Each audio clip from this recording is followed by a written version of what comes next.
എല്ലാവർക്കും ഗുരുദർശന വിചാര കേന്ദ്രത്തിലെ ശ്രീനാരായണ ധർമ്മ പഠനത്തിലേക്ക് സ്വാഗതം. ഇന്ന് കർക്കിടകം 31, 1-ാം തീയതി മുതൽ ആത്മോദയ ശതക പാരായണം തുടങ്ങി നാരായണ ധർമ്മത്തിലൂടെ കടന്ന് കർക്കിടകത്തെ നമ്മളൊന്ന് പറഞ്ഞു വിടുകയാണ്. എല്ലാ കഷ്ടപ്പാടിൻ്റെയും ദുരിതത്തിൻ്റെയും പ്രശ്നങ്ങളുടെയും ഇടയിൽ നിന്ന് കള്ളക്കർക്കിടകം പെയ്തൊഴിഞ്ഞു. നമ്മളിപ്പോൾ പ്രാർത്ഥനയ്ക്ക് ഇരിക്കുമ്പോൾ പുറത്തൊരു സാന്ദ്രമായ മഴച്ചാറൽ നടക്കുന്നുണ്ട്. അതുകൊണ്ട് നമുക്ക് നാരായണ ഗുരുസ്വാമികളെ പ്രാർത്ഥിച്ചുകൊണ്ട് ഇന്നത്തെ വർത്തമാനത്തിലേക്ക് പ്രവേശിക്കാം. എന്താണ് ഗുരുവിശേഷം? അൻപാർന്നവരുണ്ടോ, പരവിജ്ഞാനികളുണ്ടോ, വൻപാകെ വെടിഞ്ഞുള്ളവരുണ്ടോ, ഇതുപോലെ മുൻപായി നിനച്ചോക്കയിലും ഞങ്ങൾ ഭജിപ്പൂ നിൻ പാവനപാദം ഗുരുനാരായണമൂർത്തേ. നാരായണമൂർത്തേ, ഗുരുനാരായണമൂർത്തേ, നാരായണമൂർത്തേ, പരമാചാര്യ നമസ്തേ.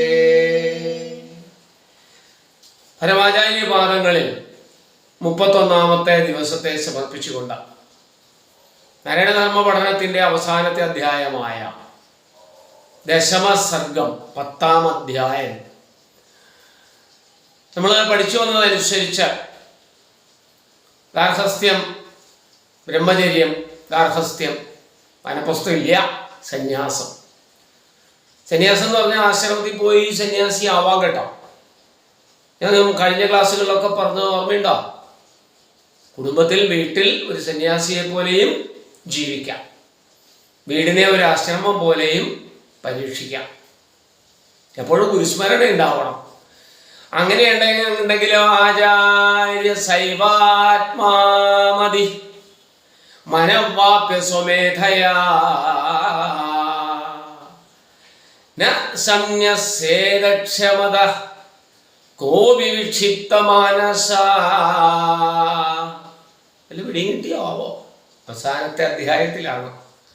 എല്ലാം മനസ്സിലാക്കി കഴിഞ്ഞ അധ്യായങ്ങളിൽ പോയതുകൊണ്ട് ഇതും മനസ്സിലാക്കി നമുക്ക് ഭരതവാക്യം ചൊല്ലി പിരിയാം. ദാ, മനസ്ഥിരതയില്ലാതെ സ്വമനസ ആചാര്യന്റെ അനുവാദം കൂടാതെ ഒരാളും സന്യസിക്കരുത്. മനസ്സിലായോ? ഇതാണ് സത്യം. സന്യസിക്കാൻ മോഹമുള്ള ആൾക്ക് ഒരു ആചാര്യന്റെ സാന്നിധ്യവും ഉപദേശവും ഒക്കെ ഉണ്ടായിരിക്കണമെന്നാണ് ഗുരുസ്വാമികൾ പറഞ്ഞത്. അങ്ങനെയെങ്കിൽ രണ്ടാമത് എന്താ പറഞ്ഞത്? സ്നേഹേ കേവലം കിഞ്ചിത് ശുദ്ധാന്തകരണോ യതി ലോകേ അസ്മിൻ പ്രാണിനാം സർവേ പരിവ്രാജ സഹോദരഃ. നിർമ്മല ചിത്തനായിരിക്കണം സന്യാസി. അങ്ങനെയല്ല, നിർമ്മല ചിത്തനായ സന്യാസി ഒന്നിൽ മാത്രം സ്നേഹം കണ്ടെത്തുന്നില്ല. പിന്നെയോ ഈ ലോകത്തിലെ എല്ലാ പ്രാണികളും, കഴിഞ്ഞ ദിവസമൊക്കെ പറഞ്ഞു പോകുന്നത് തന്നെയാണ്, എല്ലാ പ്രാണികളും സന്യാസിയുടെ എന്താകുന്നു? പറയൂ, സഹോദരങ്ങളാകുന്നു. എല്ലാ ജീവജാലങ്ങളും, തരുപക്ഷി മൃഗാദികളും, സൂര്യരും നരരും എല്ലാം സന്യാസിയുടെ സഹോദരങ്ങളാണ് എന്ന് മറക്കണ്ട, ഓർമ്മയിൽ വെച്ചോളൂ. അതുകൊണ്ട് മൂന്നാമത്തെ ലോകോപകാരാർത്ഥം ഏറ്റവും പ്രധാനപ്പെട്ട കാര്യമാണ്. സന്യാസി മാത്രമല്ല, നമ്മൾ മനുഷ്യന്മാരും ലോകോപകാരാർത്ഥം കർമ്മകുര്യാദ്ഗതസ്പൃഹ തേന ചിത്തപ്രസാദഃ സ്യാജ്ഞാനം ചക്രമശോയതേ. ചക്രമശോയതേ, ആഗ്രഹരഹിതനായി. മനുഷ്യർക്ക് ഒരുപാട് ആഗ്രഹങ്ങളുണ്ടെന്നേ, എത്ര കിട്ടിയാലും മതിയാവുകയില്ലല്ലോ. ലോകഗതി എങ്ങനെയാണ്? കൂടുതൽ വെട്ടിപ്പിടിക്കാനുള്ള അഭംഗുരമായ യാത്രയിലാണ് മനുഷ്യൻ. സന്യാസിയോ ആഗ്രഹരഹിതനായ ലോകത്തിൽ പരോപകാരത്തിന് വേണ്ടി നേണം കർമ്മം ചെയ്യണം. കർമ്മം കൊണ്ട് സന്യാസിക്കു ചിത്തപ്രസാദവും ക്രമേണ, ചിത്തപ്രസാദം എന്ന് വെച്ചാൽ മനസ്സിന് നല്ല പ്രസാദം ഉണ്ടാവും, ക്രമേണ ജ്ഞാനവും ലഭിക്കും. അപ്പൊ സന്യാസം കൊണ്ട് ലഭിക്കേണ്ടത് എന്താണ് എന്ന് ചോദ്യം ചോദിച്ചാൽ എന്ത് പറയണം? കേട്ടുപിടിക്കൂ. എന്ത് പറയണം? ചിത്തപ്രസാദവും പിന്നെ ജ്ഞാനവും സമ്പാദിക്കണം. ഏതൊരു സന്യാസി ലോകത്തിൽ എവിടെയെല്ലാം ഉണ്ടോ, വീട്ടിൽ തന്നെ സന്യാസിയെ പോലെ ജീവിക്കുകയാണെങ്കിൽ ആ വ്യക്തിക്ക് ആശ്രമമൊന്നും കെട്ടിപ്പടുക്കണ്ട. എന്തൊക്കെ ഉണ്ടാവും? ചിത്തപ്രസാദവും ജ്ഞാനവും ഉണ്ടാവും. ജ്ഞാനത്തിന് ഇംഗ്ലീഷ് എന്താ അറിയാമോ? വിസ്ഡം. WISDOM, wisdom. ഇതിലെത്തുക നിസ്സാര കാര്യമില്ല കേട്ടോ. നിങ്ങൾക്ക് വേണമെങ്കിൽ ഇൻഫോർമേഷനിലെത്താം, വിവരസാങ്കേതിക വിദ്യ, വിവരത്തിലെത്താം, ഒരു പ്രയാസമില്ല. KNOWLEDGE, നോളജ്, അറിവിലെത്താം, ഒറ്റ കുഴപ്പമില്ല. പക്ഷെ വിസ്ഡം, ജ്ഞാനിയാവുക അത്ര എളുപ്പമല്ല.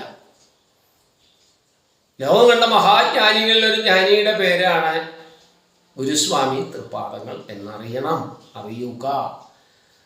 ആ ജ്ഞാനി എഴുതി വച്ചിട്ടുള്ള ജ്ഞാനമാർഗങ്ങളാണ് നമ്മൾ കഴിഞ്ഞ 31 ദിവസങ്ങളായി തുറന്നു പോരുന്നത്. 4. എതിർധർമ്മപരാധീന കുര്യാണ പരദൂഷണം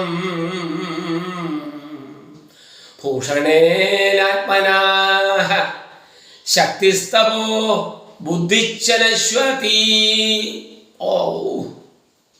പറഞ്ഞ് അവസാനിപ്പിക്കുകയാണ്. എല്ലാം പറഞ്ഞ് ഈ 4 വരികളിൽ ഒതുക്കി ഗുരുസ്വാമികൾ പറഞ്ഞ് അവസാനിപ്പിക്കുകയാണ്. എന്താ അത്?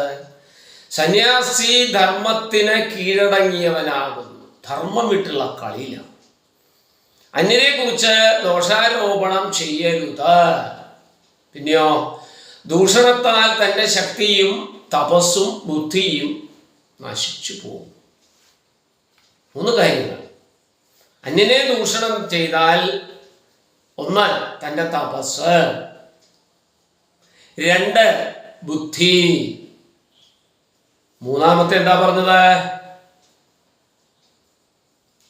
എന്താ പറഞ്ഞത്? അവനവനിലുള്ള ഭക്തിയും. ഭക്തി അവനവനോടുണ്ടെങ്കിലേ കഴിയുള്ളൂ, നശിച്ചു പോകും. ഇവിടെയാണ് പ്രിയ ഗുരുദർശന വിചാര കേന്ദ്രത്തിൽ എത്തിച്ചേർന്നിട്ടുള്ള എൻ്റെ പ്രിയ ഗുരുഭക്തരെ ദശമ സർഗം ഗുരുസ്വാമികൾ അവസാനിപ്പിക്കുന്നത്. നമുക്കും അവസാനിപ്പിച്ച പിരിയാൻ നേരമായിരിക്കുന്നു. അതുകൊണ്ട് ഈ പറഞ്ഞു തന്ന പാഠങ്ങൾ ജീവിതത്തിൽ എന്നും വിലയുറ്റതാവട്ടെ. ജീവിതം വിലപിടിപ്പുള്ള ഒരു യാത്രയാണ്. ആ യാത്രക്കിടയിൽ ഒരുപാട് കൂട്ടുന്നു, ഒരുപാട് കൂടുകൾ വയ്ക്കുന്നു. ആ കൂടുകളിലെല്ലാം നാം ഒരുപാട് കൂട്ടുകാരെ വയ്ക്കുന്നു. കൂടും കൂട്ടുകാരും ഒക്കെയായുള്ള ഒരു മഹാപ്രയാണമാണ് ഈ ജീവിതം. അതേറ്റവും മനോഹരവും ശോഭനവുമാക്കി തീർക്കണമെങ്കിൽ ജന്മപ്രാരാബ്ദങ്ങൾ കൂടി നമുക്ക് അനുകൂലമാകണം. നടരാജഗുരു പറയുന്ന കാലവിധിയുടെ കളിക്കളത്തിലെ കരുക്കൾ മാത്രമാണ് പറഞ്ഞുകൊണ്ടിരിക്കണം ഞാനും, കേട്ടുകൊണ്ടിരിക്കണം നിങ്ങൾ. ആ കരുക്കൾ ആകുന്ന നമ്മളെ നീക്കുന്ന പ്രകൃതീശ്വരനെ എപ്പോഴും അകമഴിഞ്ഞ് പ്രാർത്ഥിക്കുക. ആ പ്രാർത്ഥന ചൊല്ലി നമുക്കിന്ന് വിട പറയാം. ചൊല്ലാം. ദൈവമേ